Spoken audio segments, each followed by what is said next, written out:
Hello, welcome to the Work for Change podcast. My name is Jean. You're not going to say it's spelled like Gene? No, not like, for the podcast. Not for the podcast? All right, and my No. name is John. Welcome back to episode number 4 Quattro. of the Work for Change podcast. We're super excited. So we're officially, for those of you guys that are listening, you can't see, but we're officially in our new space. This is our new office, and we're excited about it. We are still figuring everything out, what we're going to be doing and stuff, but we're excited to be in here. Yeah, Everything's it's working out. Yeah, this has been so. Not only is this a podcast office, but it's just like our work office also. So been in here, just kind of working away. It's been fun. It's been a cool time. But that doesn't matter to any of you guys. It's Thanksgiving weekend Yeah, it is. or Thanksgiving week. Yeah, well, before we get into anything, Yeah. I want to talk about if you guys are listening on iTunes or like any other streaming site where you can listen to podcasts, if you could give us a review, that would be greatly appreciated. But before I just even ask, I want to say thank you guys so much already for doing that, because so many of you guys did that. It actually bumped us up. This was cool. I found this on my own. I was going through like top podcasts, and I went to Health and Fitness, I think is what it's called, or Health on the iTunes app. And we were in the top podcast. We were number 30. I think that was the highest. We were 27. We got to 27? I Yeah. saw 29. 29. I saw Yeah. 27. So Oh. 27th highest. But the reason that we talk about, hopefully you can give us ratings, and obviously we hope you're truthful, and hopefully they're always 5-star. But because that helps us get into those ratings, and then that helps new people find us, and so that's why we kind of bring it up so much, because it's important. And yeah, so Yeah, and I mean, it's really cool. Like, we already have so much of an awesome community as on this podcast from our prospective YouTube channels and from, what we've already been doing. But it's like kind of like a cool community rally, because we can't just be like, go to the top and then Yeah. goes to the top. It's Yeah. literally something that we 100% need the community to do Yep. in order to help us. So it's like this, like, we love it because it means you guys love it. You guys love it because it's literally your fault. Like, you're the reason we were there. Yeah. And it was just cool. I was not expecting at all. I was just like, oh, let's see. I was kind of looking at like, who's our competition in quotes, Yeah. like who are the people that are also making podcasts in the similar space. And then I was scrolling and I saw our name and I was just like, holy you're crap, like, that's someone else crazy. is a Work for Change podcast, and Who they're are in the these 30th? guys? And they have Dang the it. same exact logo as us. That's so strange. Darn it. But yeah, so if you guys could do that, if you are at all have some free time, that would Mhm. really help us out a lot. Yeah, and you guys have already been tagging us on Instagram and your stories when you're listening to it. We love that. If you guys want to hashtag it, we want to have like an official hashtag that people can look through and see the community and see the people. So it's just hashtag W4C The number. podcast. Hashtag W4C podcast. And then there's always hashtag Work for Change, which is got an awesome community there already. But, that one will be the one that's like, yeah, this is ours. Like, we own this. And, W4C podcast doesn't already have a lot of. Yeah. That'd be a weird. We're like, oh, hey, I guess we can't use that there's a hashtag. podcast called Working for Challengers. I was gonna do something way different. I like couldn't think. weasels for Yeah, there you go. That's better. cartridges. Yeah, I was like, Weasels for Change. It's a podcast all about the weasel community in Idaho. Yeah, And it's actually really good. They're top 27 on Yeah. animals. yeah, animals. But yeah, so what were we gonna talk about?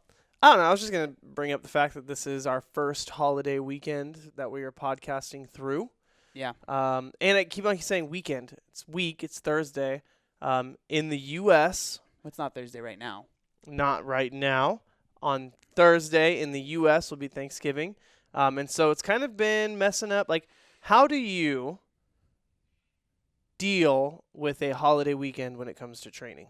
Are you talking to me? Yeah. How do I deal with a holiday Because it's weekend? different. For me, well, when it comes to training, it's pretty. I don't know. I don't change too much. I mean, I keep it the same if I can. I don't really. When it comes to training, I don't change too much. When it comes to like So what about Thursday? on Thursday, well, yeah. So normally on Thursdays I would do a 2-a-day, right? Like in any other week that But so this Thursday, I think I'm just going to do a workout in the morning, and then not because I'm sure we're gonna be doing something here at the gym. So I'll come to that, and then I'll just chill. You know what I mean? I'm Mhm. gonna go to the family house and and eat. Yeah. So when it comes to training, I don't try and And Friday you're back on it like yeah, normal? Friday will be right back on it as normal. And I think the issue that a lot of people have when it comes to just training is they think that they have to earn things. And I really Well, I mean, you hear so many people say, "Earn your turkey, Yeah. earn your Stuffing, Yeah, your it's probably a pumpkin more pie. realistic one. then that comes into like nutrition, and so I actually just did a video on this on my channel. It came out this morning actually, which is funny. But the mentality of earn your blah blah blah, right? Whatever it might be, is I think it's a lot more dangerous than people realize. You know, like not obviously it's not like that dangerous, but if that's a long-term thought that you have, that's dangerous. If your thought process is always I have to earn this, you become addicted to exercise and you start to use exercise as something more than it should be, right? Like exercise and working out should be a celebration of what your body can do. I heard this somewhere. I'm not making this up. It should be a celebration of what your body can do, not a punishment for what you've eaten. And if you start using it as a punishment for what you've eaten, if you just do it every once in a while, I don't think it's that big of a deal, right? Like a lot of people run 5Ks in the morning on Thanksgiving. That's like a normal thing. And I'm sure for a lot of people that's like, oh, I'm going to run a 5K and then I'll be able to eat whatever I want. I don't think that that's super crazy dangerous if it's not that often. But people turn that it gets distorted into like, I won't eat barely anything if I haven't worked out that day. Yeah. So I'm like, I've started doing 2 days as well. Very recently. This is day 2. So Trying to flex on everybody. but yeah. Everyone else, if you're not doing 2 days, I don't know what you're doing. You should stop listening to this podcast immediately. Or listen to this podcast while you're doing your second workout of the day. There you go. But I know that, so it's kind of like for me, which is weird, and so I think it's the opposite of what you're saying, which is I think it'll be an interesting conversation because for me, I like specific foods, and they're not the healthiest. I like going to Chipotle multiple times a week, and you can make that healthy, but I don't, right? You so do not. Yeah, that's so true. I'm like, add the tortilla, Extra add the cheese, chips, extra add the sour cream, extra guacamole. Yeah, no guac. I don't do Oh, that. I'm sorry. It's just it costs too much. It's like literally, it's like I'm rebelling against it because it's like, how can you charge $3 for guacamole? Is it really $3? It's like 2 something. I haven't been to Chipotle in a long time. And it's like I can buy a couple avocados for that. I'll make my own guacamole. Yeah, but it's like so I don't eat healthy at Chipotle. It's not terribly unhealthy, but it could be healthier. I also enjoy, a little Panda Express every once in a while. So for me, it's like I don't want to change my diet too much because it makes me happy. Like eating these foods is like comfort, if you will. And so I know by doing this second workout, 1, I'm going to look better, but 2, it kind of frees me up to eat that food. Yeah. And so like that's kind of where I understand the danger of earning your calories if that literally becomes what life is. It is how much can I expend so that I can eat, or how much or I stubbed my toe and I couldn't work out, so now I don't get to eat that much. It's like when your whole life becomes dependent upon that, I get the danger there. But just for me, I just love I think so. That's a really calories. good point. And I think sometimes I do talk in absolutes when I shouldn't, or maybe not even absolutes. But I always think people are coming from a background that I came from. So for me, I came from obviously from being morbidly obese to then developing the opposite. So morbidly obese, eating everything I want in the whole world, it doesn't matter. Then it went to the opposite of I was struggling with like binge eating and almost like orthorexia, where it was I only ate good foods, healthy foods, right? Whatever you want to call that. And then if I ate something bad, I would just go crazy and binge eat. So I definitely had a binge eating issue. So because anybody, right? You picture things from where you come from. It's hard to put yourself in somebody else's shoes. I try and do it, but my default is from where I've come from. So I always assume that the person I'm talking to has had an issue with food, their past has been riddled with issues like mine has. Yeah. So for you've lost like 30, 40 pounds, right? Yeah. But it wasn't a food issue. I was working out in high school. Like a lot of people do sports in high school and then they stop doing sports, but they keep eating the same thing. And so they just gain weight. It's not like a food addiction. It's more of you just didn't change your lifestyle. You know? Yeah. And so, yeah, that makes sense. But I still think that I just hate that saying, and I wish that it would leave. Like earn your pie, earn your like. Mm-hmm. I just don't think that for the majority of people, especially I guess like the people that follow me and stuff, like I don't ever want to perpetuate that to people. Yeah. And that's important to me. I got a funny story from when you were in the middle of your own counting macros and never, ever, ever breaking from I'm those excited. macros. I'm excited to hear about So this. when John David was obese, he wouldn't share his food. And I remember I wouldn't share it, and then I would expect people to share with yeah, me. but like I remember one time when you were younger, someone asked to share your pizza. Is that what it was? Yeah, it was our And- sister's older boy. It was Ex-boyfriend. It was our sister's our older sister's ex-boyfriend asked to have a bite of my pizza, and then he asked for just a pepperoni, and I still said no. Yeah. And then he made fun of me so much that I got so upset that I took a piece of pepperoni off of my pizza. If I'm saying this wrong, remind me, because I was really young. And I tried to give it to him, and he wouldn't take it, and it made me so upset. I just remember he called you stingy. Yep. And like that was like so like you hated that. And I think you cried, but I'm sure I did. You were younger. I still would. So that was then, and then you came into this macro counting, where it was like, oh, can I have a bite of that? Like that seems really interesting. And you'd be like, no, I already counted. I already tracked my macros for it. And it was like this like.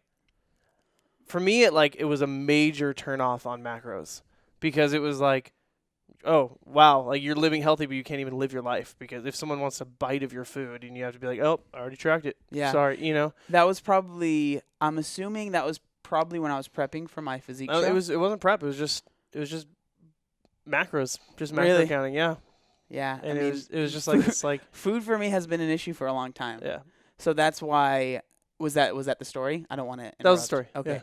Yeah. Yeah. I mean, that sounds like something I would have done. And so that's. So everyone needs to know, like, obese isn't that nice of a person that he is on camera. when it comes to my food, no, I'm not. No, but that is another extreme of that I dealt Yeah. with. So I went for me, I've talked about this a ton. Like my relationship with food, people ask what was the hardest part about losing weight. It's that relationship with food and Yeah. figuring out and trying to navigate that because for years and years and years and years, I had a jacked up relationship with food. Even when I lost the weight, even when I did the physique show, like I wasn't happy with how my relationship with food. So now that it is at a place where, I can eat what I want and not freak out about it, it's so freeing and it's so awesome that's like what I'm trying to help people with and get to. That's what I want people to get to. So how do you feel about the phrase?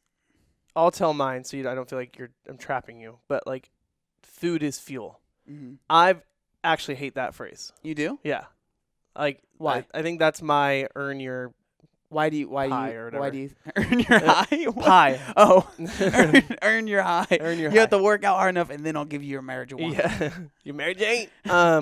No, so I hate food is fuel because food in so many other cultures is more than sit down, eat it as fast as you can, continue on with the rest of your day. It's a time to connect with someone. It's a time to relax. It's a time to enjoy your day and, to kind of pause.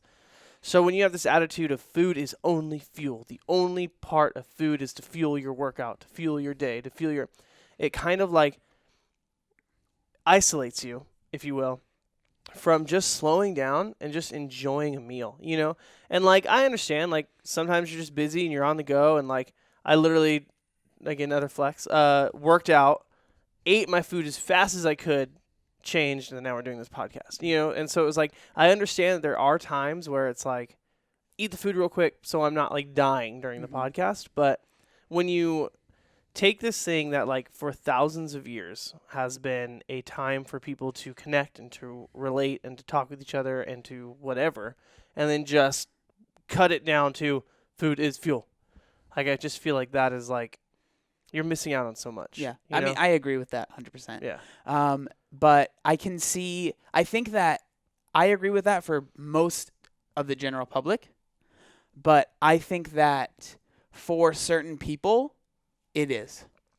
If you're Matt Frazier, well, even he eats. Even whatever, he, yeah. You know what I mean? But like, because he has Sammy in it, Yeah. and like they like enjoy food, that's true. and she That's makes a true. big deal out of Yeah. it. I think that for a very small amount of people that can make sense, food is fuel. But I think for the vast majority, that should never be your mentality because that's just not healthy. Again, that's it's turning, and it's hard because most of these things that we're talking about have good intentions. And most of the, like, if somebody says this to you, don't like freak out on them. Be like, oh my gosh, you trying to hurt me. They have good intentions and they're trying to help you. Like, I was that person that probably, I'm sure I said, earn your whatever it is. You know, like, oh, I'm going to go, like, there was times when on Thanksgiving, because I went to a 24-hour fitness around here that was open always, basically. And then, like, I think on Thanksgiving it closed at 9 p.m., right? So I would eat dinner and then I would go work out afterwards because I just felt like I needed to. Yeah. So I'm not saying that I've never been there, because I have,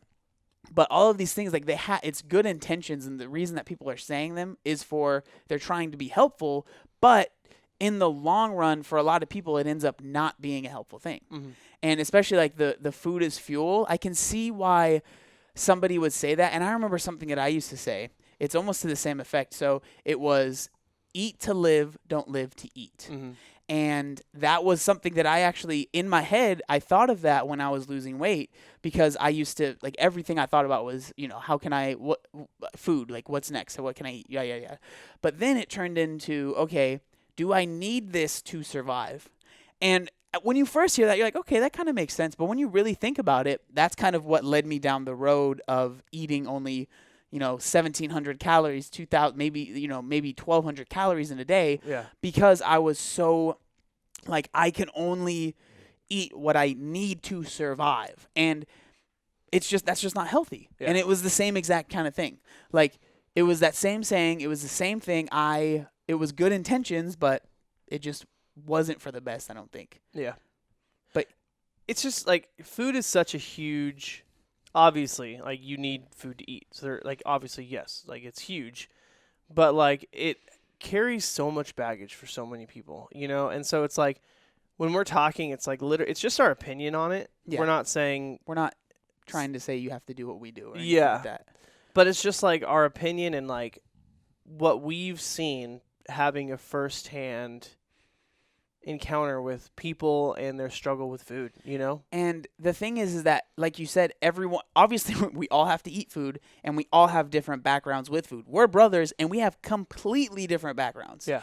And so when the holidays come up, I get so many questions of people asking, I'm really afraid, because especially if you've been losing weight for, say, it's 4 months, you've been seeing steady progress and you're doing really well, and for those 4 months you haven't had anything come up that you had to, any family get-togethers or anything like that. So you've been able to do your thing, see the weight come off, you're good. And then the holidays are coming up, and that all your aunts and uncles are going to come, the food they bring, how much you like that food. People stress out so much, and it's understandable, because if you've gotten so used to seeing that scale go down and down and down, you don't know what you're going to do when Thanksgiving comes around, and in your head you're just freaking out, right? Yeah. And so I understand why people are so worried about it, and I think the thing that's, like, most important is to always look at the big picture. Always look at the big picture and understand that. Because if you stick to what I said in my video was, pick a few days that you're going to overeat, or whatever you want to call it, indulge. Pick a few days that that's going to happen. Say it's Thanksgiving and Christmas. Maybe you have another day sprinkled in there, maybe 2 other days, right? 4 days out of the whole year, not that big of a deal. But stick to those days. Yeah. Because the thing that isn't probably a smart idea is the week leading up to it. People are baking stuff, you're taking things, all of that stuff. Then that's going to be an issue. And that's when your self-control comes in. You need to say, okay, I need to stop. I have this day. I know, like, don't think I'm going to go so hard on that day that I want to throw up. That's obviously not healthy either. But give yourself that day, enjoy it. And then I think one of the most important things is to move on once that day's done. Yeah. You can't sit there and be upset with yourself and kicking yourself and be like, I can't believe I ate that. Like, if your expectations are too high, as far as, like, I'm not going to eat anything bad, I'm going to bring my own food, and you probably think that's not going to happen. You're probably going to overeat or, like, have some pie and stuff like that. If your expectation is I'm not going to have anything, and then you go over, that's going to be hard to maintain. But if you think to yourself, okay, I'm going to enjoy my day, the next day I'm going to go straight back to what I need to do.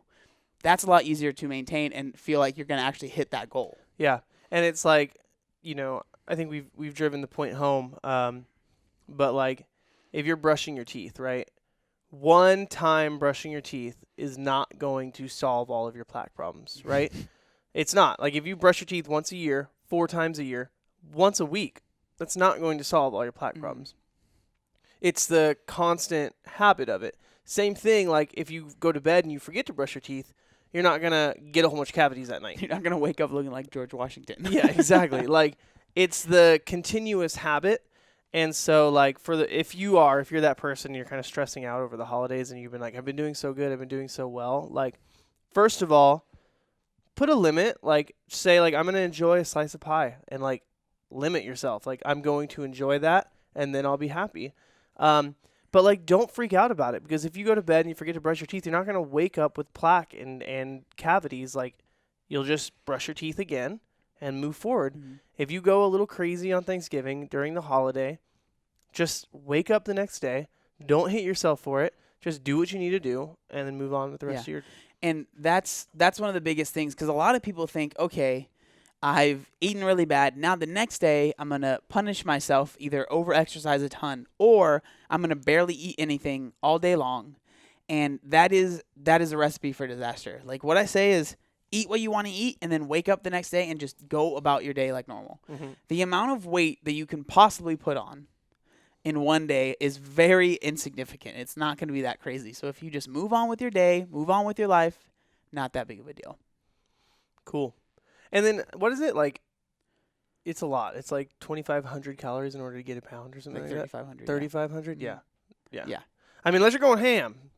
I mean, if you can put on a couple pounds on Thanksgiving, I won't even be mad. Well, see, that's I'd the be thing. impressed. Yeah. The thing is, like, at most, maybe 2 pounds. You know, at absolute most. And realistically, it's not going to be that much. And the thing that people freak out is they weigh themselves and they see the weight's gone up like crazy. Like I fluctuate 15 pounds in a day, right? Yeah. That's not all fat. Obviously, that's a lot of water weight. That's, the sodium is making me retain a lot of water. So it's just like, don't freak out if you see the scale go up a ton the next day. It's not that big of a deal. It's not all fat. You just need to get back to your normal routine. Your body will flush that out and you'll be all right. You want to know something that's been getting on my nerves lately? What? I have realized, and it's like something I want to change about myself. You know, when you look at those things and you're just like, I don't like this. And then it just kind of keeps on. Your face? Yeah. Like I've been looking at my face every day. I'm just trying to wipe it off. I'm just like, why won't you leave? Why? No, it's this idea that like when something hard is presented in front of me, I like dread it instead of look forward to it, which it's duh. Well, that's pretty normal. Yeah. But it's like, I want to have the mindset and I want to have the perspective of this is hard, it's going to make me better, versus this is hard, it's going to suck. Because like when you're approaching that thing, when you're approaching that item, that task, for me it's workouts. That's what it's been. It's like I look at a workout and I know that if I do my best, I'm going to come out happier, stronger, fitter, or whatever. But I just look at it and I'm like, where can I coast? Where can I take it easy? Because I'm not looking forward to that pain. Or I'm about to, if we're going to be totally candid, like I'm in December, I'm taking on video and social media for my church, which is a huge task. And I'm like nervous about it and like all the work it's going to take in order to complete it every month. Video announcements, ministry highlights, all these things, plus, little bumper videos, little teaser videos, event, like knowing how much work that is instead of like having this like can do, I can approach this, I can attack this attitude, I kind of have this like, man, do I want to do all that? And it's like seriously frustrating me, and I don't have an answer. I'm just talking out loud, about it. But it's like there's got to be a way. There's got to be something where you take a lazy person, you take someone who's not looking forward to something or whatever, and you like change their mindset to, because that's all it is. All it is hard work. Like that's what separates the vast 80% of people from 20, is just hard work. And I understand that if I cannot be outworked, I will move further than anyone else. But it's like the thought of like putting in that extra work and grinding is so just like, ugh. I think the way you think is that's normal. So I don't think you should be like, I'm so upset with myself, because I think that's how most people think. And the fact that you're even wanting to not think like that or think like, I wish I didn't think that. I think that shows that you are obviously a step ahead of a lot of people. Mm-hmm. And I would say that at least from what we've done so far and what we've made with the podcast and like when you do stuff, this sounds kind of cliche, but like when you do stuff, it motivates you to do more stuff. Mm-hmm. So when you have success in other areas, and it might not even be like monetarily successful or whatever, but when you set out for something, you complete it, then you feel good afterwards, that just kind of spirals and it snowballs into other aspects of your life. Because I know that from what I've seen with us growing up and like from the person you were when you first started like working at Starbucks, right? Mm-hmm. And how you were working at C28, which was like a clothing store, right? That was right before, right? Yeah. And when you worked at Starbucks, like I could tell you got to a point where you're like, I guess this is what I'll do. Yeah. But you kind of just started to be okay. I was adequate at it. Yeah. I didn't need to try hard to be good at it. Exactly. And like, not to sound super conceited, but like, I get along with people, and I liked making drinks. So exactly. I didn't need to try hard. And you were good at it, right? Yeah. So, yeah. But I could tell that you didn't really care to push yourself or challenge yourself or try and become a better person. And then now, since Starbucks, you're not there anymore. You've almost pushed yourself out into this world of I'm going to be creating, doing things, freelance or whatever it's called, right? Yeah. You've grown so much, and then starting the podcast and like us doing this together, I feel like that's given you a little bit more confidence. And I think that I think you're dreading it because you said it starts in January? December. Okay, so it's just starting. So you haven't even started yet. So it's like you can't even really start working. So I think that's part of it. Yeah. I think it's because you can't even really do anything yet. So it's just all you can do is think about what you're going to do. You can't even start working on stuff. Once you're able to, get into the office, whatever it might be, and actually start working on the announcements, start working on the things, then I think you'll be like, okay, I can handle this. Yeah. I'll get better. And I think I understand though the dread aspect, and it is frustrating because I'm the same way, and I think that's just our personalities. Like I can seriously dread something so much that's so small that it's so silly. And I think that for me, I don't want to turn this into me, but we've talked about like my issues, like with like I kind of have like manic depressive issues, right? So I go through episodes of being really, really happy and like I can do anything, I can take on the world, nothing's a problem for me. And so that's when I'm manic, right? Really happy. And I've never been diagnosed with this professionally, so this is just my own personal diagnosis. But I mean, Jean knows this more than anyone. So I can go super happy, super stoked about life, do anything, to when I'm in my depressive places, for some reason I can always get to the gym. That's never an issue. But if it's like anything more than that, it feels like this mountain that I have to climb. And I'm seriously saying it might be just going to the store to get something I need. It literally, the dread that I feel of just going out and doing that thing, it almost feels, it doesn't make any sense. It doesn't make any sense for the issue, the thing that I'm trying to do, which is going to the store and grabbing, some food or something like that. I mean, even at the gym, even if you do make it to the gym, if someone's like talking to you, that's like a mountain. If you're in that mood, you know what I mean? And luckily, I will say that we've kind of gone off track here. Well, that was my fault, but I will say that when I do come here at the gym, I almost always feel better after the workout because I force myself to be around people, because like what I do, being a YouTube content creator and stuff, I am alone a lot. And so I think that it's been good to make this our office because I don't want to say I'm forced to be around people, but there's people here all the time. So it's good for me to have that interaction. And honestly, like this podcast too, like say like on a normal day, what's today, Tuesday? I probably wouldn't have barely talked at all.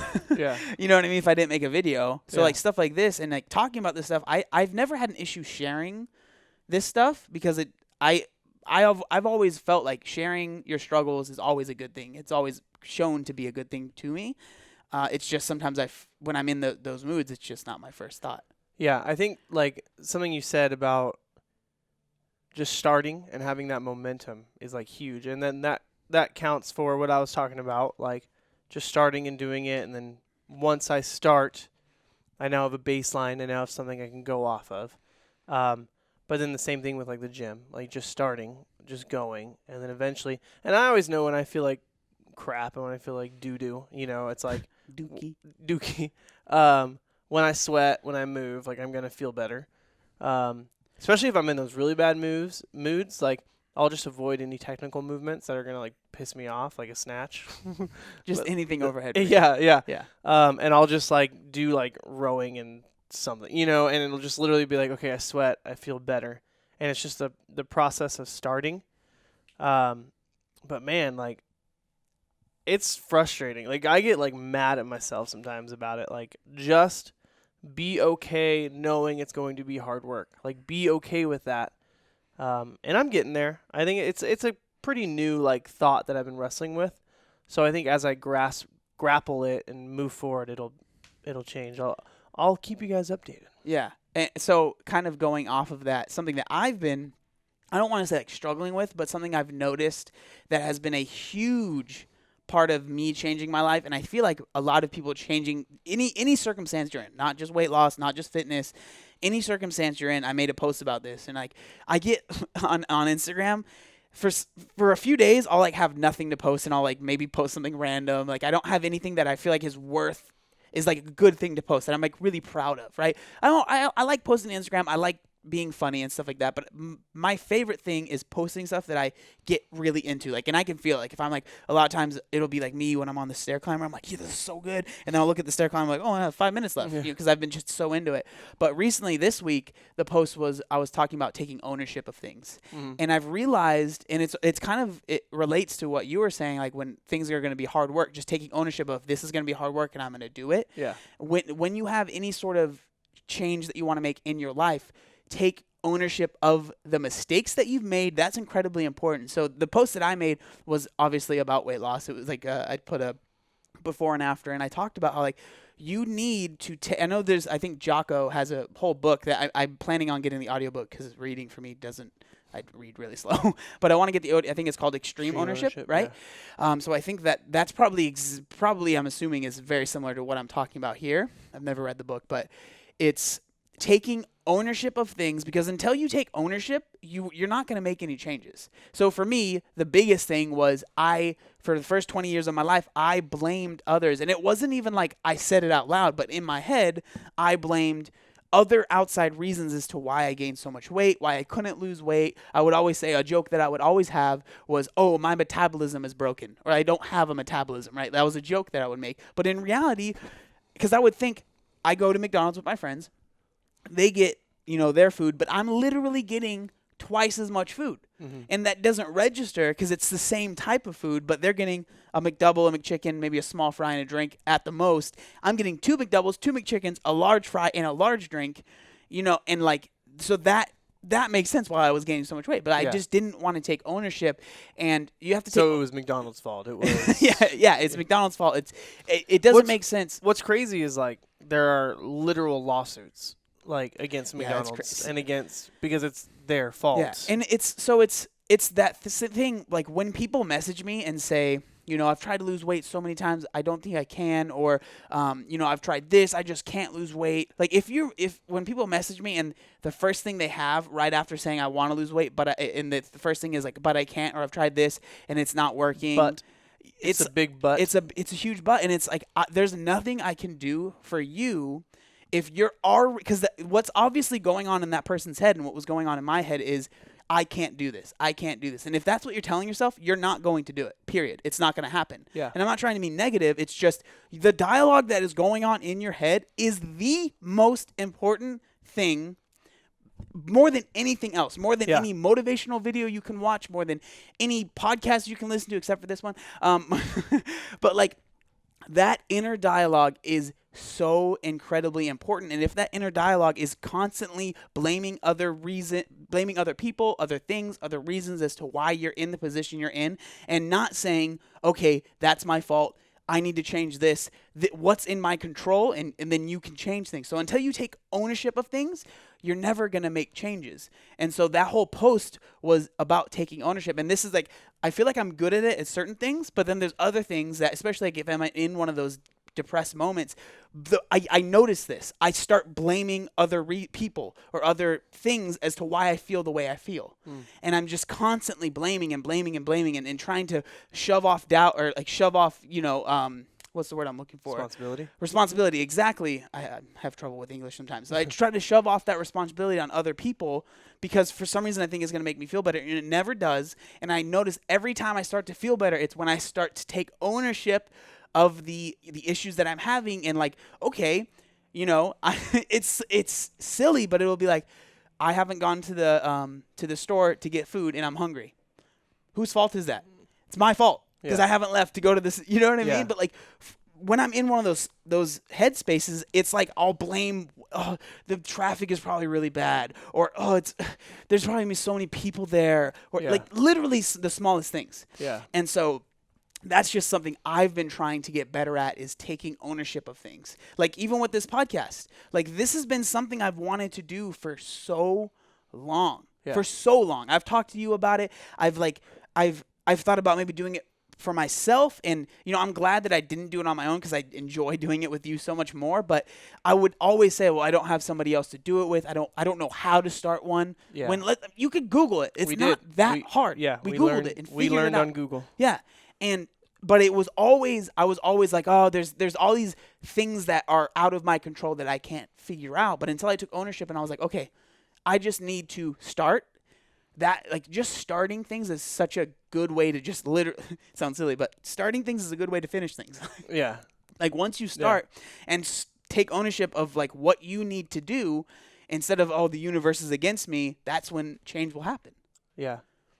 Yeah, I totally 100% agree with that. And yeah, I got pretty heated right there. No, so that's I'm good. sweating right Yeah. now. Yeah, you need a fan or something? Yeah, I You do. need to cool down. I heard it described as, and I think it was from Joe Rogan. So we're a podcast talking about podcasts.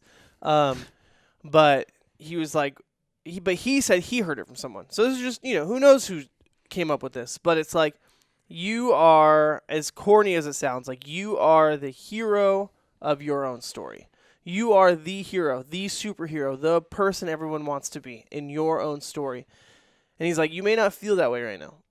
He's like, but right now it's just the beginning of the movie. When you're a loser, when you are a thief, when you are whatever. Like, it's just the beginning of your movie.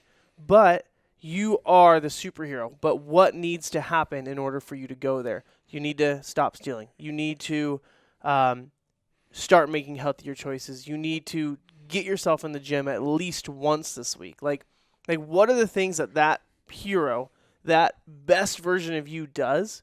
Start doing that. It's okay, because the movie just started and you're still a loser.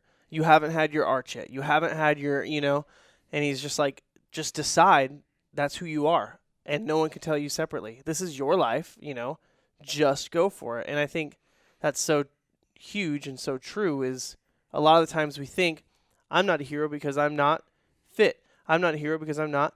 And this is why, like, I love seeing, like, Big Mike's channel. And these people who are like, I'm not there yet, but follow me and you'll see. Like, you'll see this transformation happen. And, like, if you've talked about it multiple times, if you only had more videos from when you were losing weight, like, I'd be an Instagram celebrity. Yeah. Yeah. No, but like that, it's so true. I have so much respect for people that put themselves out there. When, Big Mike, he's if you guys don't know who he is, he's somebody that's losing weight right now. He's one of our really, really good friends. He's probably going to be on the podcast eventually. And sometime next month. Yeah, he is right now losing weight and sharing his journey on YouTube, right? So sharing that. And that's something that I wish I did. I didn't even start making videos until I pretty much had lost all my weight. And it's something that I 100% wish that. Yeah, and just like be okay being the loser, like, because you're not gonna stay there. Big Mike's the loser. Yeah, like be okay. Yeah, being the just scumbag, because you're not gonna stay there. Like, one of the things that I've been thinking about also is like when people set goals, they like set them way too big, and they set and they're good intentions, like they're lofty goals. Man, I want to run a marathon. Man, I want to do, like, they're great goals, but they're not realistic with where you are, So like for me, I get frustrated because I had a relatively good like reading comprehension level. Like I feel pretty comfortable reading books. I can read them fast. Um, Not me. yeah, but like a couple years ago, I had a goal to read like 36 books in a year. It was like 3 books a month or something like that. 24, books a month or something. And I like did it. Like I was like, Oh, nice. I read a lot of books. And like now I want to make sure I'm reading more books this next year. And it's like, I thought, well, I'll try to do 12 once a month. And I was kind of like, I've done more than that. But it's like, that's not where I am. Because I'm not reading books right now. Like, I'm reading them every once in a while. Every couple months, I'm reading a book. And so to like, because yes, my goal used to be 24. It'd be awesome to go to 30. It'd be awesome to go to 36. But that's not where I am right now. Right now, what I need to do is try to do 1 book a month and then go from there. And I think so many people like, I want to do 100 push-ups a day. Well, do 1. Yeah. Do 1 push-up a day. That's it. When you're on the ground, most likely you're going to do another push-up, and most likely you're going to do another push-up. But just start with 1. Make that your goal. If you want to extend that, great. Good for you. Awesome, you did it. But, like, make that goal where you are at that moment. Not where you used to be, not what you want to be, but where you are, knowing that once you accomplish that small goal, you'll be able to use that to bring you to the next level. Once you accomplish that goal, you'll be able to use that to bring you to the next level, you know? Yeah, I agree with that slightly. I would say that it's good to have like a big goal, right? Say your goal is a marathon or whatever it might be. But I think it's very important to have small goals and not treat them like small goals though, right? So not think, oh, okay, I ran 2 miles, whoop-de-doo. That's not, like, treat that as, especially if you're starting from nowhere, that's a big deal. Kind of to relate it to like weight loss, right? If your goal is to lose 180 pounds, you can't, if you only think I've only reached my goal or I'm only going to be happy when I reach that goal weight at the end, that's a long way to go before you ever get to celebrate or feel accomplished. Yeah. So if you set it, okay, every 5 pounds, I'm going to treat that as a victory because it is. Yeah. And so when it comes to having a big goal, that's fine to have a big goal. Yeah. But you need to have small goals, but treat them and celebrate them like real victories because that's what they are. Yeah. Like, treat your small goals like big goals. Yeah. Celebrate your small goals like big goals. And if your small goal is like weight loss, a victory probably shouldn't be like a cake. Yeah. Well, lost 5 pounds. 5 pounds. Here, let me put it back on. Yeah. All right, great. Time to get a cake. No, I'm excited about that.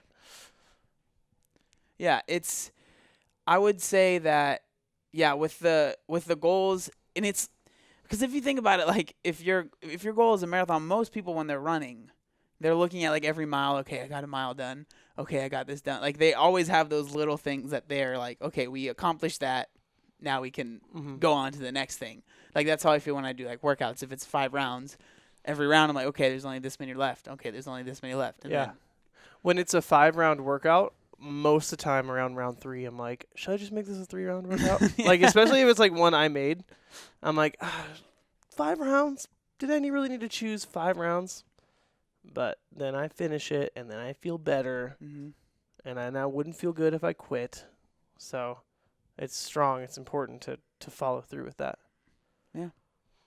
So did you have anything else that you thought about that you wanted to talk about this week on No, I mean, those were the main things, was just like being honest, like with my mindset, you know, of making sure that we're just like combating a negative mindset, like combating, like here's one thing, like you're not stuck.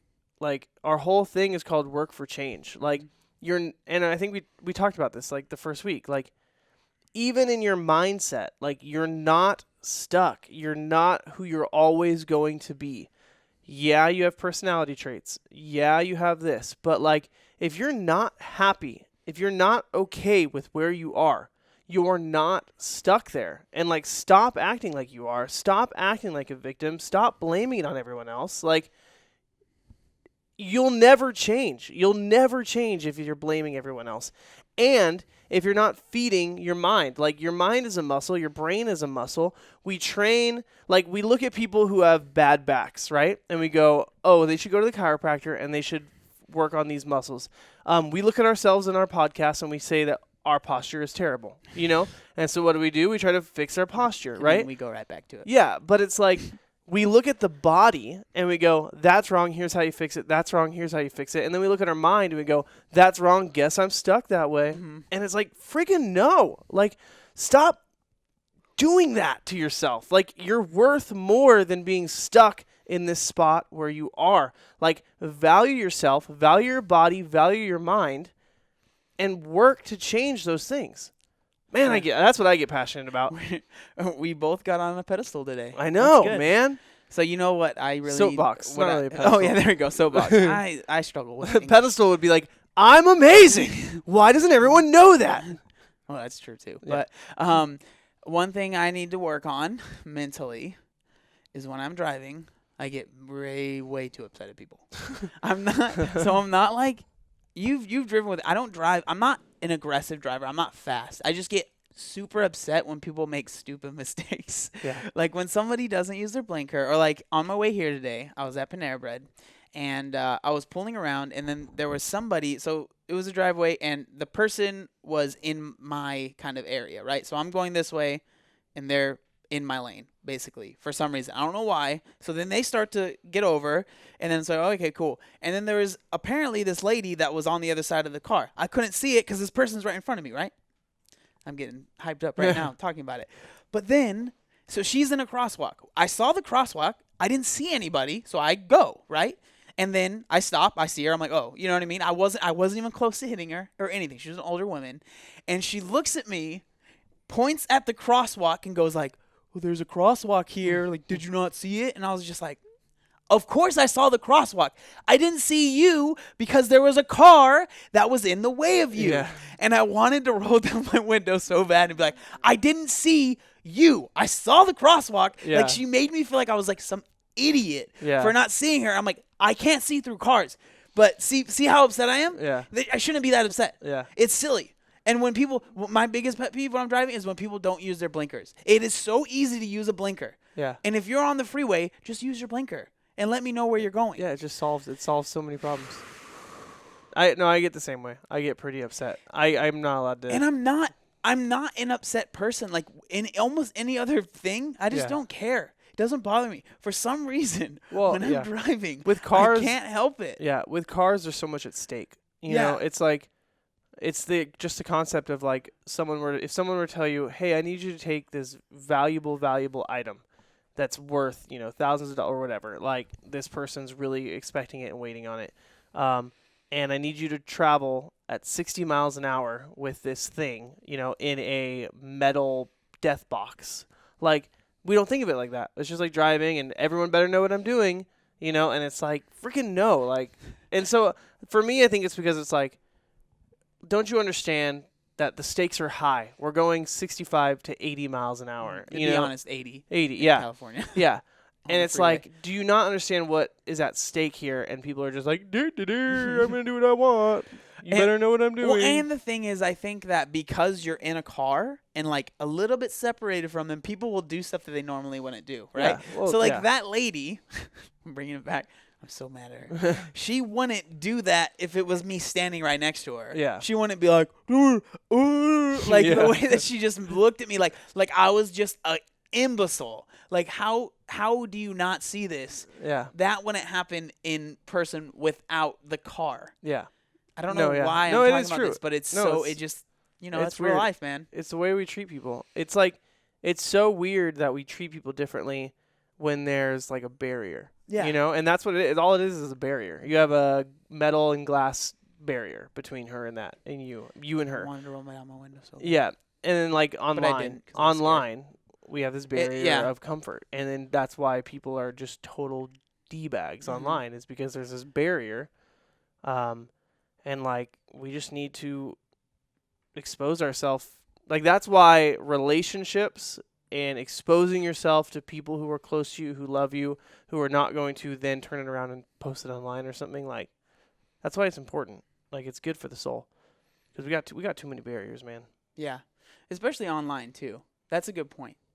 I didn't even think of it like that. But yeah, so like one thing that I've been working on is to just not it's hard not to let things get to you, Mm-hmm. because especially online, like people will say stuff that you would absolutely not say in person. Yeah. And I just need to treat it like it just didn't even happen, which Yeah. is much easier said than done. Yeah. Or just even delete comments. Like, that might seem like you're being a little bit, all, like, over the top, but I don't know. I deleted a comment today. yeah. So it's, yeah, and I've dealt with some really, really nasty things that for no reason, really, I feel like. But once you start, like, I've just noticed, and it's frustrating because I think human nature is to respond to the negative, because it's terrible, and this is just honest, and I hate even admitting it. I hate even talking about it, but as terrible as it sounds, especially if I'm in one of those negative mindsets, I will go to a comment section searching for the negative comment. Yeah. Literally searching for it. I don't think in my head I'm going to search for the negative comment, but I see myself just scrolling and just waiting until I see a negative one, and that's the one I read. Yeah. Why? Why is it that human nature, it's just so much easier to focus on those negative things and not like the positive things that all of these people are saying? And like most of the comments are positive, very nice things, but for some reason, and it seems like that's just mainly like online, because if somebody said something to me really nice in public, like at Target or something like that, I know I would remember that. If someone like came up to me and was like, "Oh, you know what? You have a really nice smile," or "I really like that shirt," I know that I would remember that. But for some reason, when again, it's the same thing. If somebody said something super negative, I would remember that too. Yeah. But online, it's like you just remember like the negative things. I don't know. It's kind of went off on a tangent there. No, I mean, it's just like I have had to realize I haven't had a viral video, but I've had videos relatively do well within the sphere of the CrossFit community. And it's like the first wave is generally your subscribers and people who are interested, and then the video kind of dies for a second, and then the second wave is almost always just haters. Well, once it hits recommended, it's people that don't care for you or know who you are. And it's like once those comments start rolling in, like I literally remember just like waking up like 3 or 4 or 5 days in a row and being like, all right, what comments am I deleting today? Like, who am I blocking today? Because it was just literally like nonstop. And it's almost like you just have to realize like people online are just their worst, most base version. Yeah, exactly. And like trolls and and I just kind of have to be like, I'm not dealing with people. I'm dealing with people who are either seeking attention or, and this is often what it is, they hate themselves. Yep. Like they hate themselves. They hate who they are, what they're doing. They hate the fact that they're online right now at that moment watching your video of you doing something. And so they want to tear you down to bring you to where you are or where they are. And it's like once I kind of realized that, it's like it's almost like this first I still block. I don't care, like but then it's also just like this, man, I'm glad I'm not hating on people, and then it's like this, okay, good, move on. Yeah, and it's one thing, like I don't, like if it's just a troll or something like that, then that's fine. But I do want to say if it is a supporter of mine that has constructive criticism, I appreciate that. Oh, yeah. I really do. Yeah. And so like if you're somebody that's listening to this and you have something to say that you feel like will help, then 100% I would appreciate you say it. Obviously, I would hope it's in a respectful manner. Yeah. But it's when it's just when it's somebody that you don't respect, you don't care for, that's just trying to be hateful, then it's just there's no reason to even care about it. Yeah, I mean, you've never seen their name before. Like, even with having so many followers and stuff, there's still names you recognize. Mm-hmm. There's still like, oh, that person liked it. Oh, And so when it's like a name you've never seen before, like John Bond 42069 or something, and it's like they like leave something, and it's just like, okay, like cool, like it's just, yeah. Yeah, and then the worst thing is to just try and counteract. Like I remember it was a couple weeks ago, someone said something to me, and then I responded in a pretty like more negative than I normally would, like kind of almost attacked them. And then it was funny because of course I read the comment wrong, and they were still being kind of mean, but not as mean as I thought they were, and my response was not warranted at all. Like I was like they like were at a 3 and I took it to an 8 because I thought they were at a 10. Yeah. And then I was like, I'm an idiot. And then I apologized. I said, you know what? that you did not warrant that. I am sorry. Yeah. And then I think then people started getting too negative, so I just deleted the whole thread. But it was my fault. Like, I let it get to me, and I read the comment wrong, responded, realized that I totally elevated it to a level it didn't need to be, and then it's just better to just ignore that stuff. Yeah. Yeah. And don't let it, just don't let it. It's going to affect you a little bit. That's okay. Just remember that if you're a content creator, if you're losing weight, if you're whatever, like, these people, they're not doing anything. You're the one doing. You're too busy creating to hate, Yeah. And so it's like, just keep on creating, keep on going, keep on losing, because that person's not. Yeah. And why let them stop you? Because then now they've won. Yeah, exactly. Cool, man. Well, so that was our podcast about Thanksgiving. I mean, it was just about a bunch of stuff. Yeah. But yeah, I like that we're still doing podcasts together, and I think it's important. I want to make sure that we continue. When I say together, just me and you. Yeah. I want to make sure that we continue, and hopefully you guys enjoy it, but that we continue doing ones that's just me and my brother, because I want you guys to know our opinions and know us a lot as well.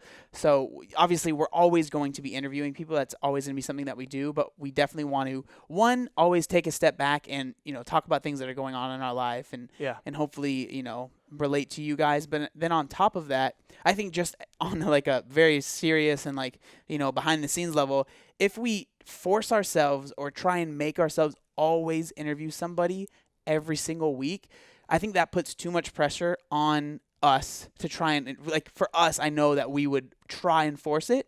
Yeah. So one, we would probably be interviewing people that really doesn't make much sense to be on the podcast. Yeah. So the content wouldn't be that great.